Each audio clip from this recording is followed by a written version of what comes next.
acabou que eles acabaram com o look. Ai, Jesus! Deixa eu beber uma água aqui pra me ajudar.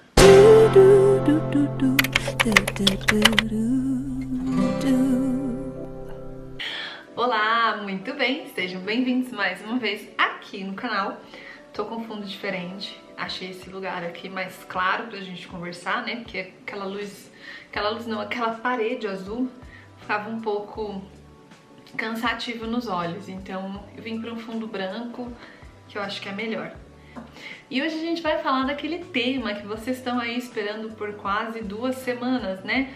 Que é sobre a Final Interview, finalmente. O que acontece na Final Interview da Qatar? É super simples, a minha Final durou mais ou menos uns 30, 40 minutos, não mais que isso. Algumas pessoas a Final Interview dura menos, dura aí uns 10, 15, outras pessoas duram aí na faixa dos 40, 50 minutos, se for muito extensa. Bom, mas aí você me pergunta, Paula, o que ela pergunta? Então, ela vai perguntar basicamente o que está escrito no seu currículo, coisas sobre a sua experiência profissional, talvez ela pergunte coisas sobre o país que você está indo, que no caso é o Qatar, se eu conheço alguma coisa da empresa, premiação, destinos, mas é uma conversa assim, tranquila. Eu lembro que eu cheguei, tava super nervosa, né? Ai meu Deus, vai no interview, ai agora eu preciso que dê tudo certo, eu preciso que seja tudo perfeito. E fui. Aí você chega, você entrega novamente o seu currículo, uma cópias do seu passaporte, você entrega as fotos, né? Com o fundo azul, que a Qatar exige que seja o fundo azul. Aí eu entreguei também meu certificado, meu último certificado, que no caso o meu é o da faculdade, mas se você só fez até o ensino médio, você pode enviar somente esse que não tem problema. Cartas de referência também, se você tiver, é legal levar. E aí lá fui eu, feliz, alegre e contente, sentei, era de manhã. Aí elas falaram, oi, bom dia, Paola, como você tá? Né, apertei a mão delas. Tudo depende, claro, né? Quando eu falo apertar a mão delas, por exemplo, eu já cheguei, aí eu vi que elas estavam, né, assim, inclinadas a que eu estendesse a mão pra cumprimentar. Então eu fui e estendi as mãos, mas tem recrutadora que não tira a mão da mesa, tá tudo bem, gente, tá tudo bem. E aí ela chegou e falou assim, Paola, a gente quer saber um pouco mais sobre você. E aí é que tá, né? É uma pergunta muito... a gente fala tricky em inglês, eu acho que seria, assim, meio que pegadinha. Por quê? Quando ela fala, me fale mais sobre você, ela não quer saber da sua vida pessoal, ela não quer saber quantas vezes você toma café ou nada disso. Quando fala, fale sobre você, ela quer saber sobre a sua vida profissional. Então eu falei que eu, né, sou formada em educação física, trabalhei em tal lugar, tenho uma experiência nisso, tenho cursos extras daquilo. Aí ela falou, tudo bem. E aí ela me pergunta, fale do seu maior defeito.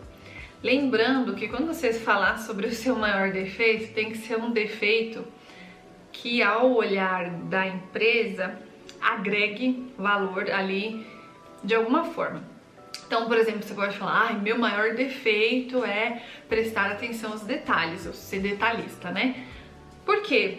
É um defeito, mas pelo fato de você ser detalhista, quer dizer que você também é detalhista no trabalho e que isso pode te ajudar. Assim como falar, fale da sua melhor qualidade. A minha qualidade sempre foi ser paciente com as minhas alunas no meu trabalho, então eu acho que é algo que eu tinha que falar, porque nesse trabalho como comissária é um negócio que todo mundo precisa, né? Comissário tem que ter a paciência, gente, ó, desse tamanho, não cabe nem no vídeo meu braço, de tão grande que é a paciência que a gente tem que ter. E aí vai conversando, e aí você fica nervosa, e eu super gaguejei. Aí teve um momento da entrevista que ela me perguntou alguma coisa. E a gente tem essa mania de falar, pelo menos aqui em São Paulo, a gente sempre fala, como é que fala isso mesmo? Aí eu soltei uma dessa em inglês, falei, como é que fala tal coisa mesmo? Aí elas ficaram assim. E eu, como é que fala mesmo? Aí eu falei, eu não vou lembrar de falar o que que é, só cortei assim, falei algo que fosse similar. Aí ela ouviu, ela falou, Paula, posso te dar uma dica? Aí eu falei, claro. Ela falou, olha, quando você for para Doha, não vai ter tempo de você falar como fala isso, porque as pessoas não têm paciência. Elas não vão ter paciência de esperar. Quando você ficar aí pensando como é que fala isso, elas viraram as costas e foram embora. Então estuda mais inglês, para quando você chegar em Doha, você não passar por esse apuro. Aí eu pensei, meu Deus, eu fui reprovada. Ai, meu Deus. fica com aquele negócio assim, ai, agora e agora, o que que eu vou fazer? Ai, meu Deus, fui reprovada. E aí, eram as duas recrutadoras. Pra mim, as duas estavam super sorridentes, super alegres. Eu não lembro exatamente de tudo que elas me falaram na entrevista, porque foi em janeiro de 2018. A gente já tá aqui em maio de 2020, então 2 anos se passaram, eu não lembro exatamente detalhes. Mas eu sei que todas as perguntas de qualquer final interview, seja Emirates, seja Etihad, seja da Qatar, elas vão falar coisas sobre o seu currículo. Talvez elas perguntem coisas relacionadas ao serviço ao cliente, porque essa é a profissão que a gente tem, né? Esse é o que é o grande requisito para o trabalho, você ter trabalhado com pessoas. Então pode ser que, igual já tive perguntas em algumas outras entrevistas que eu já fiz, delas perguntarem, Paola, qual foi o maior desafio que você teve com o cliente? Ou qual foi a maior reclamação que você recebeu de alguma das suas alunas e como é que você soube lidar com isso? Você já teve alguma responsabilidade muito grande no seu trabalho, onde você teve que cuidar de um número grande de pessoas? O que você fez? Como que você delegou função? Essas coisas, porque o meu trabalho estava relacionado a alunas. Eu era professora de dança, educadora física, então eu estava sempre dando aula para um grupo grande de pessoas. Então todas as perguntas que elas me fizeram foram relacionadas a esse trabalho. Me perguntaram como é que é apresentar para um monte de pessoa, porque a gente, quando é comissário, se o vídeo de segurança não tá funcionando, a gente tem que fazer a demonstração manual. E aí, se você tá com vergonha, se você tá, ai meu Deus, sei lá, qualquer coisa, você vai ficar nervosa. Então você tem que ficar calma. É claro, é um pouco engraçado. Às vezes a gente fica sem graça porque fica todo mundo olhando pra você. Tem gente que nem olha, você fica lá que nem besta, fazendo todas as coisas e as pessoas estão dormindo, olhando o telefone, sei lá, qualquer outra coisa. Mas não vem ao caso. Aí elas me perguntaram isso, me perguntaram se a minha família me apoiava, se eu tinha algum problema de morar com outras pessoas de outra nacionalidade. Me perguntaram como é que ia ser, né, de encarar uma cultura totalmente diferente, se eu tinha alguma ressalva, o que que eu ia me sentir mais falta. Aí também me perguntaram o que que seria mais desafiador de quando eu fosse para Doha e quando eu virasse comissária. E aí porque eu acho que é o mais desafiador para mim, eu falei assim, é o time zone, porque para mim estar num horário, num lugar, e aí eu ter que, meu corpo se modificar para se ajustar àquele horário, depois eu tenho que voltar para outro lugar com outro horário. Para mim, Paola, eu acho que é um desafio, mas como eu sou uma pessoa que gosto de me desafiar, eu tô aqui e quero pelo menos poder participar disso e poder mostrar que eu consigo controlar meu corpo, meu horário e tudo mais. E aí, né, depois que a gente finalizou a entrevista, elas me agradeceram e falaram que era pra eu ficar de olho no meu e-mail, que a gente receberia a resposta dali uma semana. Mentira, que não foi dali uma semana. No dia seguinte a resposta estava lá, nos esperando. Parabéns, né, você foi aprovada aí para a próxima etapa.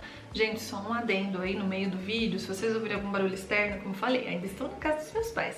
Então, pode ser que vocês ouçam meu irmão rindo, arrastando cadeira, a gente descendo escada, alguma coisa aí, tá? Mas continuamos. Aí,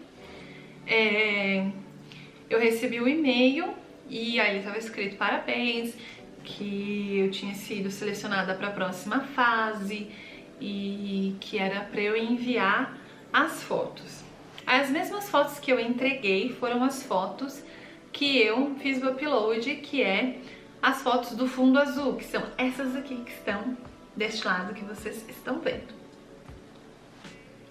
E aí, depois disso, lá vai aquela angústia da espera. Gente, olha, eu tenho que falar pra vocês têm que ter resiliência, tem que ter assim, olha, um momento de meditação pra esperar, porque a gente fica naquela ansiedade. Todo dia eu abri o meu e-mail, todo dia eu abri o meu e-mail, meu grupo dos amigos que a gente fez da Final Interview, todo mundo fala, e aí, já recebeu alguma coisa? E aí, já recebeu alguma coisa? E eu fui uma das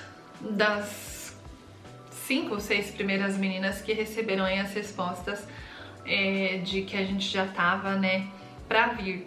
Então a gente fez isso, aí depois eles mandaram, dali a uma semana mais ou menos, eles mandaram um e-mail falando pra gente enviar os exames médicos.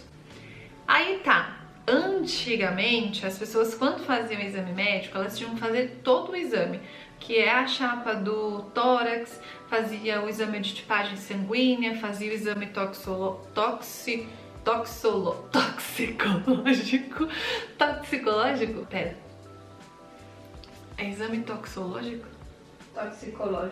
Toxicológico. O exame de urina, né, e era feito tudo isso. Atualmente a gente só faz o exame de tipagem sanguínea. Aí depois de uma semana, né, depois que você enviou os médicos, eu recebi um e-mail falando que eu tinha sido aprovada, e aí eu tinha praticamente um período muito curto pra ir pro Catar. Então eu tinha uma semana pra desfazer de tudo, pedir demissão do emprego, sair correndo. E nesse meio termo, como eles estavam ajustando as turmas, o que aconteceu foi que eles acabaram adiando a nossa data para dali a 2 semanas, porque a turma que a gente ia entrar já estava cheia. Então eles me mandaram, em vez de eu ir no dia 19 de abril, eu fui no dia 3 de maio.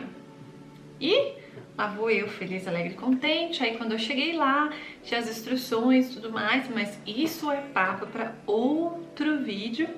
Hoje aqui eu vim falar mais ou menos só de como é que é a Final Interview. E aí, agora vai começar a sequência daqueles vídeos que eu falei pra vocês sobre o que é preciso, né, quando eles pedem as fotos. Então a gente vai falar das fotos, o que tem que fazer, como é que tem que voltar, tudo direitinho. Depois a gente fala do currículo, a gente fala dos exames médicos e assim vamos indo passo a passo, fica um guia meio prático aí pra vocês, tá bom?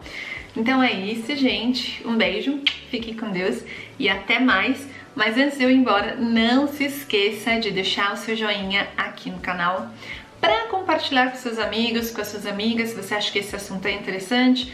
Não esqueça de deixar as suas dicas ou alguma pergunta, caso você queira que seja aí para o próximo vídeo. Eu vou aproveitar essa quarentena para responder todas as perguntas de vocês em vídeo, então eu vou estar aqui toda semana, eu prometo que estarei aqui toda semana para ajudar vocês a se preparar para um processo seletivo das empresas internacionais, seja ela Emirates, Qatar, Etihad ou qualquer uma outra na Europa, tá bom? Então agora eu vou, de verdade, um beijo, fiquem com Deus, porque senão vocês sabem que eu falo demais, né? Tchau!